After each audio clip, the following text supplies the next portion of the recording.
Welcome back to the Ping Pong Flick Show. My name is Chris Wong Sweaty, as Film God would say it, and it's true because I am. It's so hot. It's so hot, and I'm gonna be completely sweating throughout this thing, not in a nerd, sweaty John Schnepp type of way, although that could be possible. But anyway, there has been a few developments within the DCEU community, and a movie that they're saying is not part of the DCEU, but we'll get upon that a little bit later. And I'm going to talk freely here because there was so much stuff going on. I'm kind of lazy to change the titles on the bottom, so we're just going to do this huge update. It's Saturday, give me a break, all right? But a lot of things going on, mostly coming with the Joker. The Joker. There's so much Joker stuff coming out, and it's not going to even be in next year. I mean, it's coming out the year after, in a whole year from now. Is it coming out next year? I think it is. Yeah, but it's coming out, and we're already seeing some type of viral marketing with it as coming from Warner Brothers Pictures camp. TMZ, who is part of Warner Brothers, also is doing this. It's not some amateur video footage. It's less amateur than you would think. It's not some dude who quoted on Twitter is like, this is what I saw. You know what they did with Shazam and Wonder Woman. This is coming from TMZ. It was like almost a nicely placed shot. So. And Todd Philips, the director, knows that. But Joker, when it first came out, right, you see the picture, you see Joaquin Phoenix. It's a little video, and he has the makeup on, and people are like, that's just test footage. That's just test footage. And apparently, I thought it was test footage too. That's just a test look or something, his first look and things like that. But when you see the video that was posted today from TMZ, that is really his look. I mean, it's a little bit more dirty and things like that, but essentially it's the same look. And I am quite shocked how Joker he looks. Now, I know this is a Joker origin film, but when in my head, when Joaquin Phoenix and they were talking about how it's going to be a mafia, it's going to be, very crime drama, and he did it because it's not a comic book hero type of film. But when I'm looking at that, I'm looking at that, and it really looks like it's straight out from The Dark Knight or something, in that type of mentality. And he really looks comic book. I mean, look at it. Look how bright his clothes are. Essentially, sort of bright, but compared to everybody else. But he looks like comic booky, and I'm really I was like, I wasn't expecting that. I was expecting that to happen maybe at the end of the film where he puts on the makeup, but it's essentially going to be like Arthur Fleck's story turning into Joker. But that's a totally I don't know when that scene's place. I have no idea. But if it's like that, I mean, that is amazing, and it just gets me really, really wondering, is this like a test, to see if this Joker movie plays out well. And they're gonna somehow, and they said it's a one and done, right there, it's quoted, it's one and done, it's a standalone. But are they testing to see that if this works out, could the Matt Reeves Batman take place in this world? They like I said, there's two separate universes right now in their sense, and what they're saying in the DCEU is that we've got Aquaman, Wonder Woman, all this coming up this way. Interestingly, focusing, like Wonder Woman is focusing in 84, and then you got this Joker movie coming up here. What if the Joker movie hits it all the way and it overcomes the DCEU, and they're like, well, I think we like this better. Or, like they're saying, there's two different types of audiences here, and, we probably, I probably like both, but, maybe they want more of a mature-oriented one, where it's kind of like the Dark Knight, the Nolan-esque type of standalone films, and then you got the DCEU, which, a lot of people are saying it's comic booky, Marvelistic-y, I don't know how you would say it, but is that what's going on here? I'm just, I don't know, but it'll be interesting to see what happens with that, what happens with the success with Joker, and how Warner Brothers, they just really don't seemingly have a plan, and so they are kind of wondering which one will work. And so if the Joker works, are they going to go that route, put more resources into that route, or are they going to continue the DCEU, depending if this side is strengthening enough. But interestingly enough, out of that, Diane Nelson, former DC President Diane Nelson, just said this to she said that, where is he? She retweeted or responded to Warner Brothers Pictures repost from Todd Philips about the camera test with Joker, right? And so she said, love it. Great story, great actor, specific and string vision from talented director. What DC should have been doing since Nolan, even if diehard fans struggle with his vision. Hashtag good movies are good movies. Then as fans suggested that she's kind of putting down, she's one of the snakes. We all know about the whole Zack Snyder situation. There's a lot of snakes. So some fans said snakes in the grass. And she said, I happen to count Zack Snyder among those things if you are insinuating otherwise. No snake here. So the interesting comments being that she was part of that regime. Now, we haven't really specifically blamed her as part of the reasons that Zack Snyder's movies, or even David Ayer's, was tampered with. Anything was like that. When we mean snakes, a lot of people in the community would be referring to Jeff Johns, John Berg, Kevin Tsujihara, and maybe even Toby Emmerich. Now that I think about it, but those people, those are the snakes. We never really thought of her, but it's interesting that she knows what that means. Interesting that she insinuated, and she brought up Zack Snyder on her own, saying that she respects Zack Snyder. So is she one of the ones that fight for this? And so if that is the case, now we don't know what really happened. She could have retired, sure, like what they said in the reports, or she could have got fired. Who knows? But it is a little bit concerning to the fact that if she is part of the crew that defended Zack Snyder, okay, then that means they took her out because they are going to a different direction that not involving Zack Snyder. That is bad news for the Snyder fans out there, including myself. Just to hear that, unless she's just spilling the beans now and whatnot. Like I said, I'm really sweating. It's so hot here. It's like 90 something degrees, 80% humidity. But anyway. So it is really, really a little frustrating at the same time, not knowing what direction, what is in play. Warner Brothers is still the same Warner Brothers before the whole dismantling of Justice League and Suicide Squad and all that hoopla. But it is cool to see someone in the former part of the department speaking out about it and actually pretty much saying what we like to say all along, that Nolan-esque, that standalone. We're not trying to copy Marvel. I think that's great. There has to be something differentiating our version from their version. But as an optimistic thing, I think they are doing that, but in the same way they're going to do the standalone, which is the Joker movies, which is great. So I'm really interested to see what they're doing it from here on. Does that leave any room for Zack Snyder? I don't know. He could. I mean, in terms of if they're going to follow the DC Dark strategy.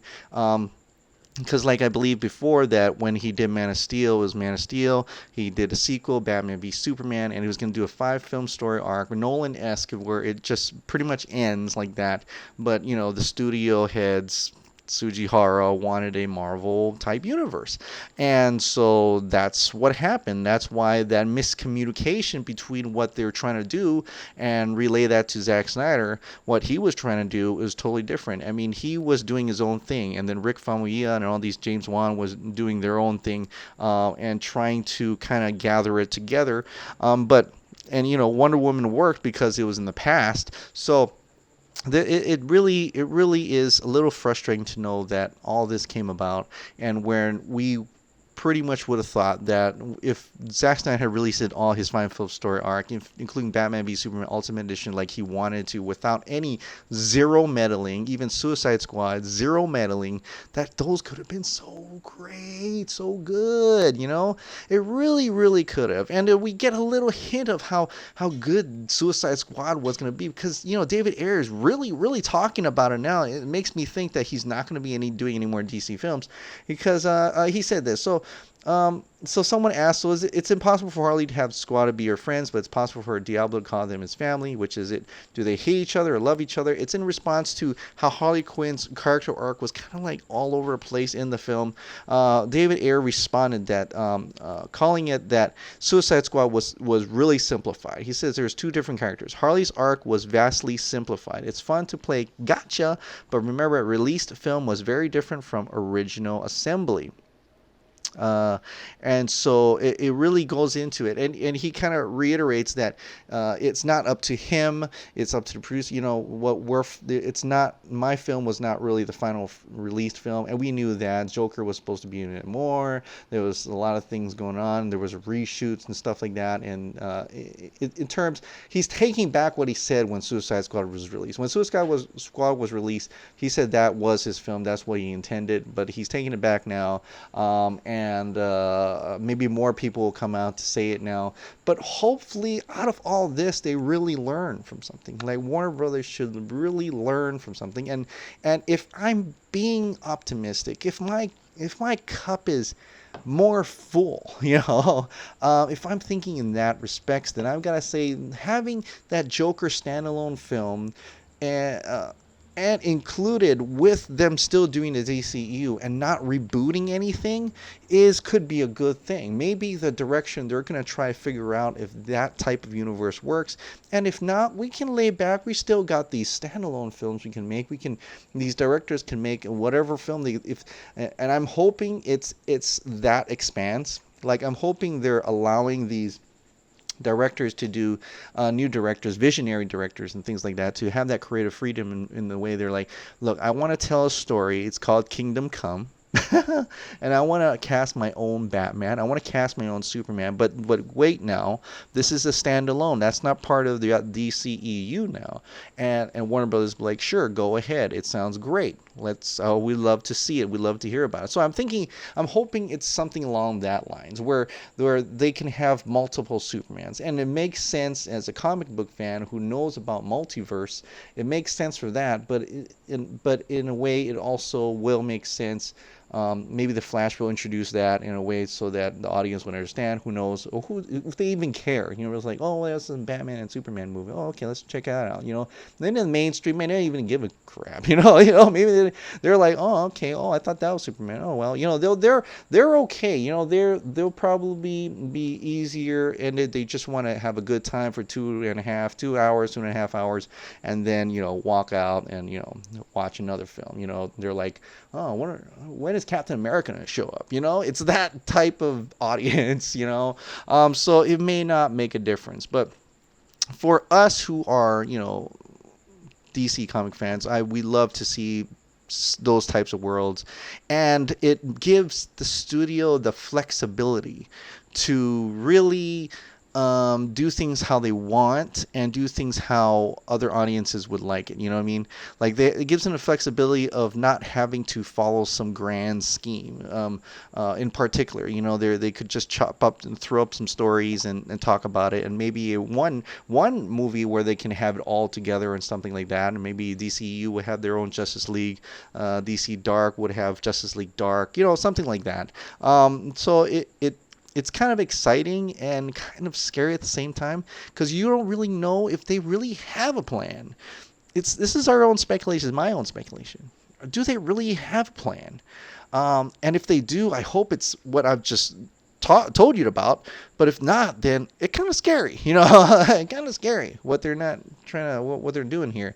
But like Diane Nelson says, I think I like that standalone films. I think I like those standalone films. There's a lot more ways for the director to be creative about, And I hope when they say standalone films, it will come into like a two-part arc, three-part arc, four-part arc, five-part arc. They're allowing of that, and not just one and done.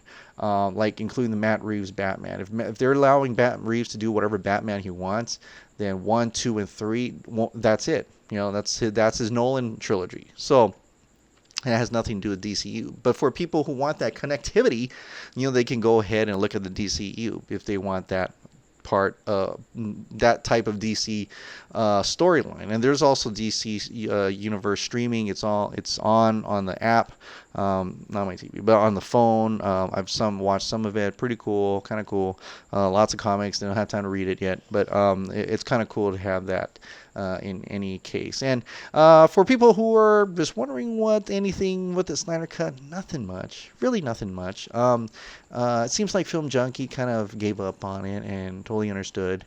I still will probably hashtag release Snyder Cut. I'll still talk about it.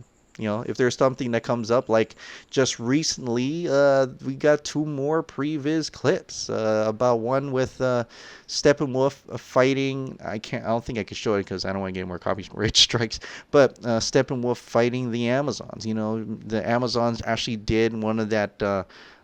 They jump on a shield and bounce off the shield, just like in Wonder Woman 1, where they taught her. And so they had some of that, and it looked great. Steppenwolf looks mean. He looks just a silver version of the one we see in Batman v Superman, the deleted scene. That Steppenwolf, the big creature like. We also see Steppenwolf versus Mera, a little bit more of that, and Mera is actually trying to sucking out the water from him, which makes it really cool and powerful. And you could have got a little bit more out of Mera. More scenes out of Mera, but unfortunately that didn't make it well. I don't know. It's not known to us if they actually shot that or if it's just previs. It'd be great if they actually shot that, and if Fiona could find that out, that'd be pretty awesome. But currently, yeah, there's nothing else going on. Film Junkie suggests that someone leak it out. Leak out that movie if it's done or not. Who knows? We're getting leaks of different things. Who knows where it's all coming from, all these previs. Someone's working to leak something out. So excited for that. That one day we'll just be on internet and it'll be trending. Like the Snyder Cut's trending. Just like how the Deadpool previs cut was just released out of the blue. Someone's just doing it. I mean, I think... maybe just a matter of time. Who knows? Who knows what's going to happen? But if you got your tinfoil hat, we could all think about all the things that people have been telling us. There's a lot of different people with different sources saying it's going to happen, it's going to happen. But who really knows, right? Lord Paulus actually gave a date, and that's like October. So let's see if that's real. Let's see what happens. And we'll just wait and see. So until then, enjoy your weekend. Hopefully you're not as sweating as I am. Oh my God, it's just too much. I hope you're not sweating as much as I am, and you're a nice air conditioner, a cool state. But in the meantime, take care. Have a wonderful, wonderful weekend. Thank you so much for subscribing. Thank you so much for watching. I'll see you next time.